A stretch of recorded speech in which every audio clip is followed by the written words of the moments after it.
Hello subscribers and new viewers, my name is Enid. I'm itching for stitching. Welcome to my channel. I noticed I've gotten a jump in subscribers, which is incredibly nice. I'm very grateful for that. My channel's not very big or, popular or anything like that, which is fine. So any little uptick in subscribers encourages me to keep going. So thank you. Anyway, I guess, so I'm recording a Flosstube and other crafts update. This is about the third take, so hopefully this one sticks. So anyway, I was doing a lot of crocheting and knitting, and now I've circled back to cross stitching with some knitting, but yeah, I wanted to cross stitch for quite a while, but I just couldn't. None of my whips turn my crank. So anyway, I finally started cross stitching again last night. So anyway, I finished my one row lace scarf from Turvid, and yeah, this is Lion Brand 24/7 cotton. I love knitting with it. I've knit this pattern several times with that yarn. I just adore it. So, anyway, I think I used the needle size per the yarn. I didn't upsize it like the pattern says to do. And, I think I cast on the number that is called for in the pattern. It's a multiple. I can't remember what the multiple is, so you could make it smaller or wider. But anyway, I've knit this so many times that it's dead easy for me. I don't even have to think about it, which probably seems crazy, but literally I've knit about 4 or 5 times. So anyway, I finished it in time for my birthday, which was my intention, and I nailed it. So because it's cotton, I like to wear it. Like the other day, it was like 50 degrees and windy outside. It was actually cold. So, but not like winter cold. So I wore this, and it made it a lot less nasty. So, and also, if I go to a movie theater, which I haven't done that in a long time, but if I did, I feel like the air conditioning is like Arctic temperature, and I literally would start shivering during a 2-hour movie, and I'm cold tolerant. So anyway, I just would wear it in that, because I don't need like wool. It's not like winter, but I find this just warm enough. So and I think it's pretty. So I'm pretty sure this colorway is Pink Lemonade, and I'm pretty sure I used 2 skeins of Lion Brand 24/7 cotton. I haven't been keeping good track of it, but it makes sense to me, the length of it. It's not quite as long as I am tall. I'm 5'9", and it came up to like my chin or something, so maybe 60 inches. I need to measure it I stole my husband's like carpenter measuring tape, the retractable metal kind. I'm not sure what the exact name of those is, but anyway, it works well for measuring knit and crocheted items. So anyway, yep. And let me see. I'll put that there. So I'm just playing off the pile to minimize like annoying sounds, or I don't know. Anyway, I started stitching on this again last night. Now, this is tiny. For a normal person, it'd be done in a matter of days, but I'm not normal, so. Anyway, this one has been screaming at me to stitch it, so that's what I did. So I finished this. To me, it's a snowflake. I finished that motif. And there was actually a wonky stitch, like here. Like I had miscounted the holes, and the top leg was too long, and it was bothering me. So I looked on the back, and I had that's where I had ended off. Like I tucked my end in, so I was able to pull the end out and then grab some more thread and fix that stitch, and then trap the end. So it worked out. So I'm pretty happy about that, because it would always have drawn my eye and bothered me, because I just don't like the way that looks when I have miscounted my cross stitch. It's supposed to be over 3 holes on each leg. So anyway, that's how I do it. So anyway, I also did this corner.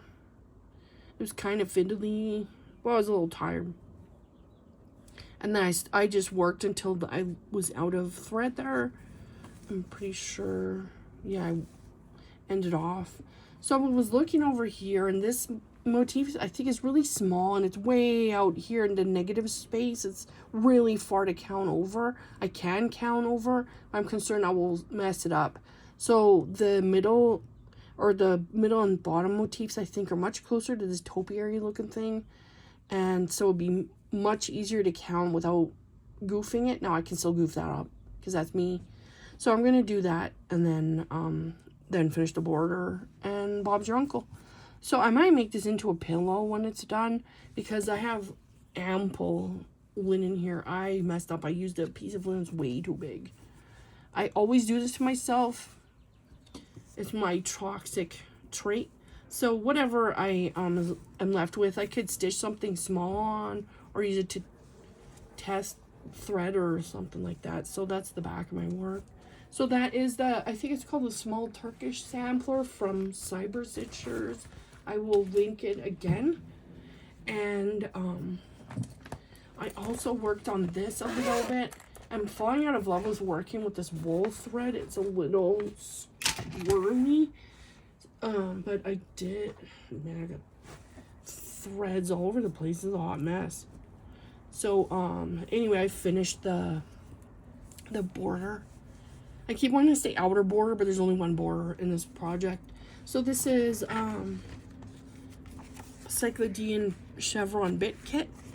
And I did enjoy the border doing that. It didn't seem so hard, difficult, but doing the actual, like, just the cross stitch inside part is kind of like crazy. So I'm over here.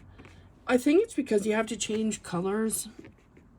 Not like, there's only like 3 colors in this whole thing, so it's not like a crazy amount, but it's kind of like annoying with this thread too, at least for me. So it's getting kind of like wonky looking. So I don't know. For now it's on a timeout. And that's from Leah Folk Embroidery. So I actually have a haul coming from there. I splashed out on my birthday, but it takes a long time to get here.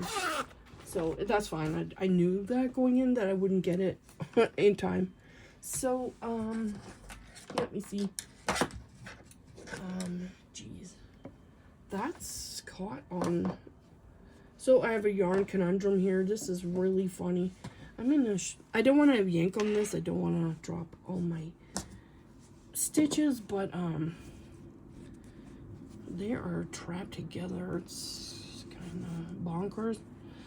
And this is like, oh, and I bumped my phone. I hate it when I do that. So, anyway, let me see. So for my birthday, I got, a Husky, utility table. It is so nice. It has a hand crank to lower it and raise it up. So because I'm freakishly tall, this works well for me, so I don't get like upper body or upper back problems from hunching over a table that's too low, like this one that I'm at right now, and I have my chair lowered. So anyway, what am I talking about? So this is the one row lace scarf again, and this time I'm using my fixed Addie. So something terrible happened when I was knitting my other one. My man, what's it called? The knitting needles I was using started to bend, and they're not very like thin needles. They're like a size 7. It was Chiaobu. So, and I'm pretty careful with my stuff, so I was horrified. So technically you can knit with bent needles, but I'm spoiler, I'm probably autistic. So when I see that, I can't stand it. Like, my knitting needles need to be straight. If they're meant to be straight, that's what I need, and that's what I like. So, I had tried some of my interchangeable Addie, but I'm out of practice connecting them. So I'm knitting away, and then I put my work down, like in my lap or something, while I was like checking my phone or drinking tea. I don't know what I was doing. I look over and the interchange would come apart and dropped my stitches. I was like, I had tunnel vision. I was like, oh no. But the thing is, I've knit this so many times and I've made mistakes and had things go wrong, like pulled the work out, that I'm used to picking up and fixing the yarn overs and all of that. So I was able to fix it. I sweated through that. I was like, oh my god, I'm almost done with this thing. And I just, so yeah, I switched to a fixed circular by Addie. I'm pretty sure these are size 7. So I think I'm using the needle size that the yarn calls for. And this is the yarn. So yeah, I need a red one for myself. So it just this cotton will pick up fiber from other yarn. So I need to like quarantine it, like put it in a plastic bag, because it's weird. So anyway, this is, I think it's literally just called red. So I'm actually loving this. So I worked kind of hard on it a couple days ago, because I don't want this to take like 2 years or something ridiculous. So anyway, I found this ball of kitchen cotton, but it's like almost too soft. It's kind of strange. I have no idea. Like I got it at Joann's or Walmart or maybe Amazon. So it's one of the big brands probably. I don't know where else. So I lost the yarn band for it, but it's like too soft, so it's kind of splitty. So anyway, but I decided to start crocheting a dishcloth with it, because why not? I had been knitting on it and abandoned that project. Like the knitting needles weren't with it, so I took that out and then started that. So I had gone to Michael's several times because I kept having to go back to the optometrist, and there's Michael's near there. So yeah, of course I'm gonna go there. So I grabbed tons of kitchen cotton. I got like the Loops and Thread brand. I think that's, and then I got this crochet hook. Oh, I also bought a whole bunch of DMC one time. So anyway, I spotted this. This is a PRYM. I just call it Prim, but I don't know if that's the right name. So I was intrigued. I just decided to grab this, and it's I think it's a G4 millimeter. But I've heard so many stories about these snapping, so, and also I find that having a long neck like that changes my gauge like a lot. Whereas like a clover more that has a shorter neck, because this is how I crochet, so it might be kind of weird, but I think I'm a knife holder. I always have been. I tried to do it like this, but it doesn't work for me. So maybe that's why.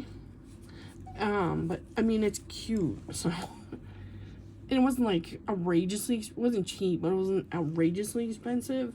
Unlike my furls. So I have a few of those, and that's my gauge, like big time. And one of them came apart. I was crocheting like crazy on something. I don't know if it was last year, and it came apart. I was horrified, and it was one of those metal, super heavy ones. So anyway, my husband used some like very toxic fumed type of glue for that kind of thing. I don't know if it was a polymer. I can't remember. That's probably the wrong word. But anyways, it worked. But yeah, I don't use it anyway because it gives me wrist pain. So that's a tangent. But see, this yarn's really splitty. It's super soft, and yeah, it doesn't have any of the usual kind of like roughness that I'm used to. I don't actually mind it when my kitchen cotton yarn's a little bit rough. So anyway, yeah, so that's the, oh shoot, I don't think I was on camera. So I wonder where that came from. That's really bothering me. I wish I had the yarn band. I found it. One of my yarn had like I have 2 of those caddy things that maybe our grandma had that store a couple of my crochet projects. I should probably do a video on those.